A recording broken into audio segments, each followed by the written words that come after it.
आज मैं एक south Korean psychological thriller movie explain करने वाली हूँ। ये मूवी सच में कुछ अनएक्सपेक्टेड टर्न्स और ट्विस्ट से भरी हुई है एंड आई गारंटी यू ये मूवी देखने के बाद आप अमेजिंग फील करोगे। सच कहूँ तो इसकी स्टोरी लाइन से हम सभी रिलेट कर पाएंगे। इस मूवी का नाम है अनलॉक, जो हाल ही में नेटफ्लिक्स पे रिलीज हुई है। ये मूवी फोकस करती है साइबर क्राइम से और स्पेशली इस मूवी में इसका टॉपिक है डिजिटल स्पाइंग। और ये मूवी आपको एक इमोशनल राइड पे लेके जाने वाली है। कहानी की शुरुआत होती है इसके लीड एक्ट्रेस नामी से, जिसका कैरेक्टर जॉली और हैप्पी गो लकी दिखाया गया है। नामी के डैड का एक कैफे है जहां वो कभी कभी अपने डैड की हेल्प करने जाती है, क्योंकि अनफॉर्चुनेटली किसी इंसिडेंट की वजह से अब उसकी मॉम इस दुनिया में नहीं है। इस मूवी में नामी के रूटीन को बहुत अच्छे से दिखाया गया है, जहां वो हमेशा सुबह अपने फोन के अलार्म से ही उठती है। हम चाहे तो उसे फोन एडिक्टेड भी कह सकते हैं, क्योंकि वो अपने फोन के बिना एक मिनट भी नहीं रह पाती है। एक दिन पार्टी से घर लौटते समय जब नामी बस से ट्रैवल करती है तो तभी उसकी आंख लग जाती है और उस समय उसे पता नहीं चलता कि उसका मोबाइल फोन बस में गिर चुका है। जब उसका स्टॉप आता है तो वो जल्दबाजी में मोबाइल वही भूल जाती है और बस से उतर जाती है। इस इंसिडेंट के बाद सीधे वो घर चली जाती है और व्यूअर्स को ये दिखाया जाता है कि एक अनजान आदमी बस से उस लड़की का फोन उठा लेता है। अगले दिन ये दिखाया जाता है कि नामी अपने घर में गहरी नींद में सोई है। तभी उसकी दोस्त वहाँ आती है और उसे जगाती है। पूरा हैंगओवर उतरने के बाद नामी को ये याद आता है कि उसका सेल फोन गायब है। पैनिक होकर वो उसे घर के हर कोने में ढूंढने लगी है, लेकिन वो उसे कहीं नहीं मिलता। अपना फोन ट्रेस करने के लिए वो खुद के ही नंबर पे कॉल करती है और तब वो फोन एक लड़की उठाती है।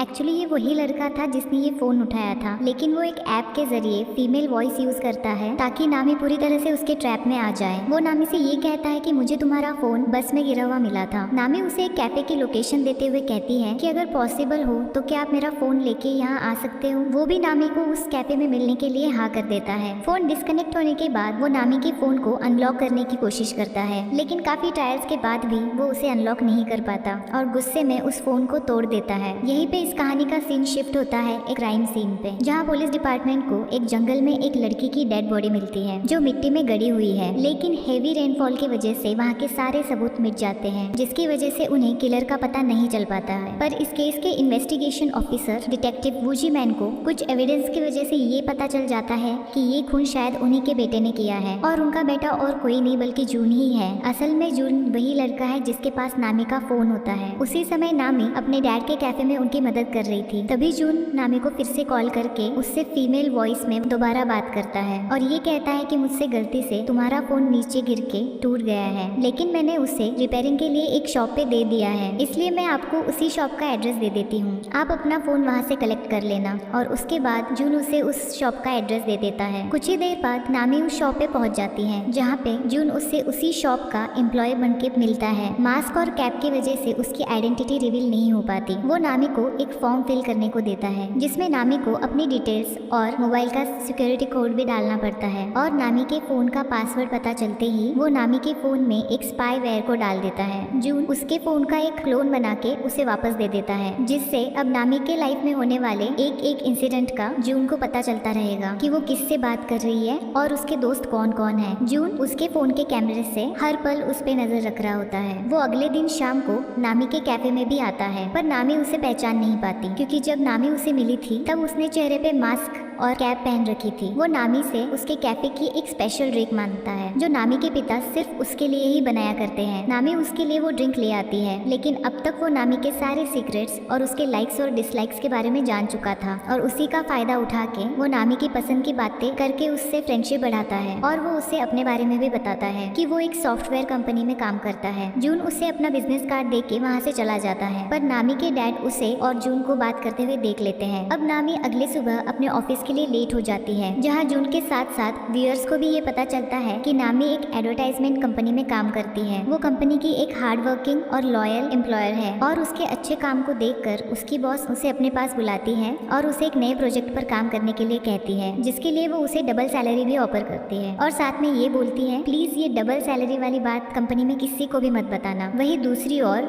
डिटेक्टिव जी मैन अपने बेटे यानी जू यूंग के खून के बारे में अपनी वाइफ को बताता है कि शायद हमारे बेटे बेटे ने एक मर्डर किया है। लेकिन जुयुंग की मॉम ये बात मानने से साफ इनकार कर देती है कि हमारा बेटा ऐसा बिल्कुल भी नहीं कर सकता। जिस पर जीमैन अपनी वाइफ को बोलता है कि मैंने तुम्हारे फोन में जुयुंग और तुम्हारी चैट्स पढ़ ली है, तो मुझसे तो प्लीज कुछ भी मत छुपाना। पर वो ये कहते हैं कि मुझे सच में नहीं पता कि आप किस बारे में बात कर रहे हैं। तभी जीमैन को अपने असिस्टेंट के फोन से एक मैसेज आता है कि हमने जुयुंग की लोकेशन को ट्रेस कर लिया है। इसलिए जीमैन वहाँ से तुरंत निकल जाता है। वो बिना टाइम वेस्ट किए जुयुंग के लोकेशन पे पहुंच जाता है, जहाँ उसे काफी शॉकिंग एविडेंस मिलते हैं और उसी अपार्टमेंट में उसे उस लड़की की फोटो भी मिलती है जिसका मर्डर हुआ था। ये फोटो और बाकी सबूत देखने के बाद अब उसका शक और भी गहरा हो गया था। जीमैन को जुयुंग के घर में अलग अलग लड़कियों के फोन्स मिलते हैं और उनके सामान भी मिलते हैं, लेकिन उससे पहले कुछ और भी देख पाता जुयुंग वापस घर आ जाता है। कहानी में जुयुंग को काफी टैलेंटेड दिखाया गया है, आई मीन चालाक। घर लौटते उसे ये पता चल जाता है कि शायद मेरे घर पे कोई तो है, इसलिए वो चुपके से बाहर से झांक कर अपने डैड को देख लेता है और तभी वो उनके फोन पे एक फोटो के साथ एक मैसेज भेजता है कि हाय डैड कैसे हो। और उस मैसेज को देखकर उसके डैड समझ जाते हैं कि जुयुंग यही कहीं आसपास है और वो जैसे ही उसे देखने के लिए बाहर आता है, इतने में जुयुंग घर के अंदर जाकर सारे सबूत मिटा देता है। जिसके बाद वो एक बार फिर से नामी के डैड के कैफे में आता है और उससे वही सेम ड्रिंक मांगता है। नामी के डैड उसे वो ड्रिंक देने से मना कर देते हैं, पर वो ये कहता है कि मैं तो आपका रेगुलर कस्टमर हूँ, मैं हमेशा यहाँ आता जाता रहता हूँ और कल ही तो मैंने ये ड्रिंक पी थी। नामी के डैड ये जानते थे कि वो साफ झूठ बोल रहा है, पर फिर भी वो उसे अपनी स्पेशल ड्रिंक दे देते हैं। लेकिन जब नामी और उसके डैड घर जा रहे होते हैं तो वो नामी को जून से दूर रहने के लिए कहते हैं। वो कहते हैं कि मुझे उससे अच्छी वाइब्स नहीं आ रही है, वो एक झूठा इंसान है। वो हमारी शॉप पर सिर्फ 2 बार आया है, लेकिन फिर भी उसे हमारे बारे में सब कुछ पता है। लेकिन नामी उनकी बातों को इग्नोर कर देती है, जबकि दूसरी तरफ जुयुंग उनकी सारी बातों को सुन रहा होता है और उसी रात वो नामी बनकर नामी के डैड को मैसेज करता है। मैसेज में वो उन्हें ये रिक्वेस्ट करता है कि मैं आपको एक लिंक सेंड करने वाला हूँ, आप प्लीज उसे इंस्टॉल कर लीजिएगा। और इस तरह वो उनके फोन में भी स्पाईवेयर इंस्टॉल कर देता है और अब वो नामी और उसके डैड इनकी पूरी जिंदगी के बारे में जानता था। वो अब नामी के डैड पर भी पूरी नजर रखता है। जुयुंग के इंटेंशंस बिल्कुल भी सही नहीं थे। एक रात जैसे ही नामी के डैड बाहर जाते हैं, जुयुंग उन पे पीछे से हमला करके उनको उन्हीं के रूम में किडनैप कर लेता है और खुद भी उनके साथ वही रहने लगता है। एक्चुअली नामी के डैड को घर से बाहर बुलाने का प्लान भी जुयुंग का ही था। वो उसी रात नामी के नाम से उसी के अकाउंट से नामी के बॉस और उसके कलीग को टैग करके उनके बारे में अनाप शनाप बातें लिख देता है और इसी के साथ वो सैलरी वाली बात भी लीक कर देता है, जो उसकी बॉस ने किसी को भी बताने के लिए मना किया था। उधर दूसरी ओर अब पुलिस वालों को एक पहाड़ी के पास 8 डेड बॉडीज मिलती है जो हैवी रेन की वजह से बाहर आ चुकी थी और इसी के साथ ये कहानी अब यहाँ से और कॉम्प्लिकेटेड होती जाती है। इसलिए अगली सुबह जब नामी उठकर अपने फोन के मैसेजेस को चेक करती है तो वो कम्प्लीटली शॉक में चली जाती है। वो ये सोचती है कि मेरे फोन से मेरे ऑफिस वालों को टैग करके किसने मैसेज कर दिया। वो जल्दी से अपने ऑफिस के लिए निकलती है, जहाँ पहुँचने पर उसे ये पता चलता है कि अब उस ऑफिस में उसके लिए कोई जगह नहीं है और सभी उससे काफी गुस्सा थे। वो अपने बॉस को चीजें एक्सप्लेन करने की कोशिश करती है कि ये सब के पीछे मेरा कोई हाथ नहीं है, आप तो मुझे अच्छे से जानती हो, शायद मेरे फोन का किसी ने गलत यूज किया है। लेकिन उसकी बॉस इतनी गुस्से में रहती है कि वो उसकी एक बात भी नहीं सुनती और वो नामी को धक्के मार कर उसके ऑफिस से निकाल देती है। अब धीरे धीरे जुयुंग नामी के लाइफ से सारी हैप्पीनेस को दूर करके उसे और कॉम्प्लिकेटेड सिचुएशंस में डालता रहता है। वो रोते हुए अपनी बेस्ट फ्रेंड के पास जाती है और उसे इस पूरे इंसिडेंट के बारे में बताती है। वो उसी समय नामी को पुलिस स्टेशन लेके जाती है और उनसे उस आदमी को ढूंढने के लिए कहती है जिसने नामी के फोन से ये सब कुछ किया है, पर पुलिस वाले उनकी मदद करने से मना कर देते हैं कि ये सारा इंसिडेंट ऑनलाइन हुआ है और इसके कल्प्रिट को ढूंढना नामुमकिन है। इन बातों को सुनकर नामी के दोस्त को बहुत गुस्सा आता है और वो अपना गुस्सा कंट्रोल नहीं कर पाती और वहीं पे अग्रेसिवली रिप्लाई देती है। लेकिन इन चीजों का कोई फायदा नहीं होने वाला था, इसलिए वो दोनों वहाँ से निकल जाते हैं। अब उसी समय नामी को उसके डैड का मैसेज आता है कि आज कॉफी शॉप बंद रहेगा, जो असल में जून ही उसको मैसेज करता है ताकि नामी को ये शक ना हो कि उसके डैड काफी दिनों से गायब है। नामी और उसकी बेस्ट फ्रेंड अपने कॉफी शॉप को खोलकर उसमें बैठ के बातें कर रही थी और तभी जुयुंग वहाँ पे आ जाता है। तभी नामी को ये क्लिक होता है कि शायद जुयुंग हमारी मदद कर सकता है क्योंकि वो एक सॉफ्टवेयर इंजीनियर है। इसलिए वो जुयुंग को सारी बातें शुरुआत से बता देती है। वो उसे अपना फोन भी दे देती है ताकि जुयुंग फोन को चेक कर सके, जिस पर जुयुंग नामी को ये बताता है तुम्हारे फोन में किसी ने स्पाईवेयर इंस्टॉल कर दिया है। ये एक ऐसा सॉफ्टवेयर होता है जिससे सामने वाला तुम्हारे फोन से सारी जानकारी और एक्सेस ले सकता है, जहाँ वो नामी को फिर से मैनिपुलेट करने की कोशिश करता है और उसे ये कहता है कि तुम थोड़ी देर के लिए बाहर अकेले में आ सकती हो, मुझे तुमसे कुछ बात करनी है। और उसे ये कहता है कि तुम्हारे साथ ये जो भी हो रहा है वो तुम्हारे किसी अपने ने ही किया है, जो कि तुम्हारे काफी करीब हो, जिसपे तुम आंख बंद करके ट्रस्ट करती हो, क्योंकि उस आदमी को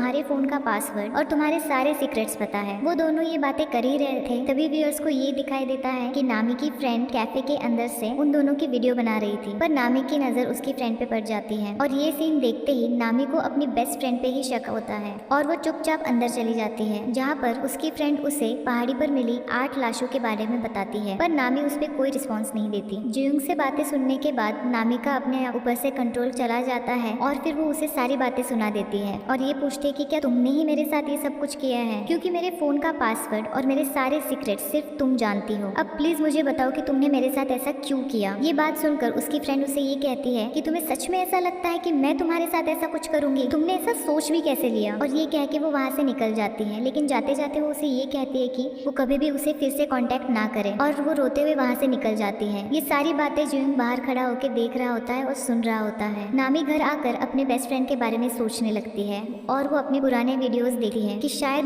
मुझे ऐसा नहीं कहना चाहिए था, क्या पता उसने सच में ये सब कुछ नहीं किया हो। इसलिए वो गुस्से में रोते हुए अपने फोन को जमीन पर पटक देती है, जिससे एक बार फिर से उसके फोन की स्क्रीन टूट जाती है। उधर ऑफिसर जी मैन जंगल से मिली हुई 8 बॉडीज के बारे में परेशान थे कि उन्होंने अगर जुयुंग को जल्दी से नहीं रोका तो ना जाने वो और कितनों का अपना शिकार बनाएगा। इसीलिए वो जुयुंग को ढूंढने लग जाते हैं और लकीली उनको जुयुंग की उस रिपेयरिंग शॉप के बारे में पता चल जाता है जहाँ वो लोगों के फोन में स्पाईवेयर इंस्टॉल किया करता था। वो लोग वहाँ तहकीकात करने पहुँच जाते हैं, जहाँ पर उन्हें 8 फोन कस्टमर्स के नाम और बाकी की पर्सनल डिटेल्स मिलती है। ये वही 8 लोग होते हैं जिनकी डेड बॉडीज पहाड़ी से मिली थी। पर जीमैन ये कहता है कि यहाँ पे टोटल 9 फॉर्म्स भरे हैं। मैंने एक नामी नाम के लड़के की डिटेल्स भी जुयुंग के घर पे देखी थी, लेकिन इससे पहले मैं कुछ और देख पाता जुयुंग ने सारे सबूत मिटा दिए थे। जीमैन का असिस्टेंट उसे कहता है कि अभी भी देर नहीं हुई है, हम नामी को अभी भी बचा सकते हैं। और तभी नामी वहाँ पे अपना फोन रिपेयर करने पहुँच जाती है, लेकिन अब धीरे धीरे उसे सारी सच्चाई के बारे में पता चलता है कि इस शॉपकीपर ने ही उसके फोन में वो स्पाईवेयर इंस्टॉल किया था और वो और कोई नहीं बल्कि जुयुंग ही था, जिसकी वजह से उसकी नौकरी गई और उसकी बेस्ट फ्रेंड भी उससे दूर हो गई। नामी उस इंस्पेक्टर को कहती है कि इतने दिनों से वो मेरे सामने ही था, लेकिन मैंने उस पर कभी भी डाउट नहीं किया, बल्कि मैं उस पर ट्रस्ट करने लगी थी। लेकिन अब नामी जुन से अपना रिवेंज लेने की ठान लेती है, इसलिए वो ऑफिसर्स को ये कहती है मैं उससे मिलने के लिए अपने कैफे में बुलाऊंगी, आप दोनों वहाँ आकर उसे पकड़ लेना और उसको शक ना हो, इसीलिए मैं इस फोन को यूज करती रहूंगी। जी मैन को भी उसका ये आइडिया पसंद आया और वो इसी प्लान को फॉलो करने का डिसीजन लेते हैं। नामी जून को मैसेज करके अपने कैफे में बुलाती है। जी मैन और उसका असिस्टेंट भी कैफे के बाहर ही छुप जाते हैं, लेकिन जून इतनी आसानी से इन लोगों के हाथ में आने वाला नहीं था। वो अपने बाल काट कर और अपना चश्मा घर पर रखकर नामी से मिलने जाता है और जैसे ही कार से उतरकर कैफे की तरफ बढ़ता है, जीमैन और उसका असिस्टेंट उसे पकड़ तो लेते हैं, लेकिन उसके न्यू लुक की वजह से उसे पहचान नहीं पाते। जबकि जुंग उन दोनों पे भड़कने लगता है कि मैं तुम्हारी रिपोर्ट करूंगा, तुम पुलिस वाले हो तो क्या हुआ, क्या तुम सिविलियंस को ऐसे परेशान करोगे। वो दोनों ही उससे माफी मांगते हैं और जुंग वहाँ से निकल जाता है। वो लोग समझ जाते हैं कि शायद जुंग को हमारे प्लान के बारे में पता चल चुका था और इसीलिए वो यहाँ पे नहीं आया। लेकिन तभी उनके पास पुलिस स्टेशन से एक कॉल आता है और उन्हें ये पता चलता है कि उनके चीफ को ये पता चल चुका है कि जिसने 8 लड़कियों को मारा है वो जीमैन का ही लड़का है, जिसकी वजह से उन्होंने उसे इस केस से हटा दिया है। लेकिन जीमैन ये जानता था कि जुंग कितना खतरनाक है, इसलिए वो ये ठान लेता है कि जुंग को तो मैं ही पकड़ूंगा। वो नामी को भी ये कहता है कि तुम भी अकेले मत रहना, तुम अपने डैड के घर चली जाओ। नामी भी अब उस फोन से अपने सिम और मेमोरी कार्ड को निकाल देती है और दूसरे सही फोन में डाल देती है और जो फोन उसने जून से रिपेयरिंग शॉप पे लिया था वो फेंक देती है। जीमैन उसे अपने डैड के घर तक छोड़ने जाता है, जहाँ पर वो जाने से पहले नामी को अपना कार्ड देता है और बोलता है कि अगर तुम्हें कोई भी जरूरत हो तो मुझे कॉल कर देना। उधर नामी अपने डैड के घर के अंदर चली जाती है, जहाँ पर वो ये देखती है कि अब उसके डैड आराम से सो रहे हैं, इसलिए वो उन्हें परेशान नहीं करती और जाकर अपने रूम में लेट जाती है। तभी उसके पास जुंग का मैसेज आता है जो उसे कहता है कि किसी काम में बिजी होने की वजह से आज वो उससे मिलने कैफे में नहीं आ पाया। नामी उसके इस मैसेज को देखकर उसे तुरंत कॉल लगा देती है। तभी उसे ऊपर वाले फ्लोर से फोन बजने की आवाज आती है। वो समझ जाती है कि शायद जुंग यहीं पे है, इसलिए वो जल्दी से अपने डैड को देखने जाती है, लेकिन उसके डैड भी वहाँ से गायब थे। इसलिए घबराकर वो डिटेक्टिव जीमैन के फोन पर कॉल करती है, लेकिन जुंग इतना चालाक था कि उसने पहले ही उसका ये फोन भी हैक कर लिया था। वो घर के हॉल की तरफ जाने लगती है, जहाँ पर जुंग उसका पहले से वेट कर रहा था। नामी उसे अपने डैड के बारे में पूछती है कि तुमने उनके साथ क्या किया, जिस पर जुंग उसे उसके डैड की वीडियो दिखाता है जिसमें वो बेहोश है, उनके हाथ पैर बंधे हुए हैं और उनके गले पे एक चाकू लगा हुआ था, जिसको देखकर नामी बहुत ज्यादा डर जाती है और जून से कहती है कि तुम जो कहोगे मैं वो करने के लिए तैयार हूँ, बस मेरे डैड को छोड़ दो। जिस पर जून डिटेक्टिव जी मैन को मैसेज करने के लिए कहता है। वो बोलता है कि तुम डिटेक्टिव डिटेक्टिव को मैसेज करो कि मैं यहाँ पर बिल्कुल ठीक हूँ और आपको परेशान होने की कोई जरूरत नहीं है। जिसके बाद वो उसे बेडरूम में ले जाता है जहाँ पर उसने नामी के डैड को बाथरूम के बाथ टब में बांध कर रखा था। वो नामी के डैड के गले पर चाकू लगाकर उसे अपने आप को एक डक टेप से बांधने को कहता है और बाथ टब का पानी ऑन कर देता है, जिसकी वजह से उसके डैड डूबने लगते हैं। वो नामी के मुंह पर भी टेप लगाकर उसे भी उसी टब में डुबा देता है जहाँ वो अपने सभी शिकारों की तरह नामी को भी मारने से पहले उसे आखिरी फोटो लेता है और बाथरूम का दरवाजा बंद करके वहाँ से बाहर आ जाता है। लेकिन जैसे ही वो बाहर आता है उसे डिटेक्टिव जी मैन का कार्ड जमीन पे पड़ा हुआ दिखता है जो उन्होंने नामी को दिया था। वो उसे उठाकर देखने लगता है जिस पर ये लिखा था, अगर तुम मुसीबत में हो तो मुझे सिर्फ कॉल कर देना, मैसेज मत करना। जूंग ये समझ चुका था कि वो अब फंस चुका है क्योंकि नामी ने जूंग के कहने पे डिटेक्टिव को मैसेज किया था, ना कि कॉल। और तभी उसे बाहर से कुछ लोगों की आवाज आती है। जी मैन और उसका असिस्टेंट वो दोनों घर के अंदर उसे पकड़ने के लिए घुस जाते हैं, लेकिन जूंग काफी शातिर था इसलिए वो जी मैन के असिस्टेंट पर एक लोहे की चीज से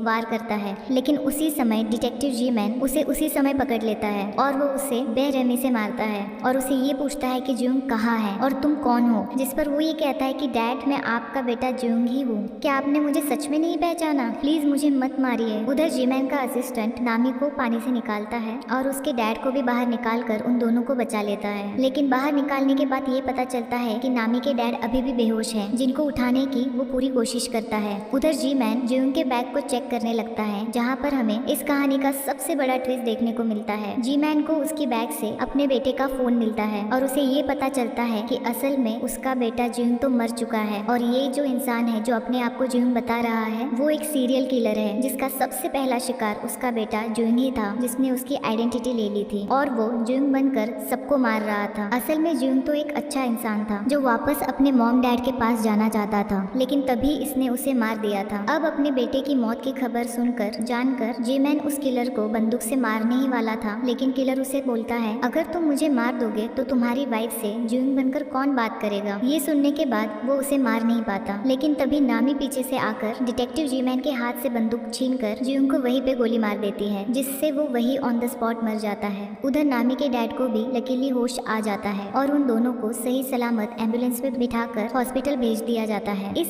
सीरियल किलर के बारे में अब सभी लोगों को पता चल चुका था क्योंकि ये पूरा इंसिडेंट सोशल मीडिया पर वायरल होने लगा था। अब हमें इस इंसिडेंट के कुछ समय बाद का सीन दिखाई देता है जहाँ पे नामी और उसके डैड बिल्कुल ठीक हो चुके थे। नामी अपने कैफे में अपने डैड और अपनी बेस्ट फ्रेंड की हेल्प कर रही होती है, लेकिन तभी उसकी नजर एक अनजान आदमी पर पड़ती है जो दूर से उसकी वीडियो बना रहा था। नामी दूर से खड़ी हुई ये सब देख रही होती है, उसे ये सब कुछ अजीब लगता है और इसी सस्पेंस के साथ ये कहानी यहीं पर खत्म हो जाती है।